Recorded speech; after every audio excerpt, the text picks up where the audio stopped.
Pretty much all cancer survivors are at a risk of osteoporosis, osteopenia at a higher risk than the general population due to a lot of the treatments that they go through and their impacts on these cells called osteoblasts and osteoclasts. So blasts with a B and clasts with a C.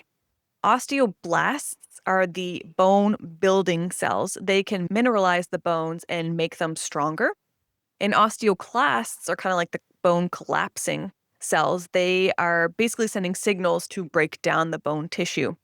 And everything from chemotherapy, radiation, hormone-blocking therapy, even like corticosteroids, they have an impact quite often on how the osteoblasts will be able to build or the osteoclasts will be able to collapse.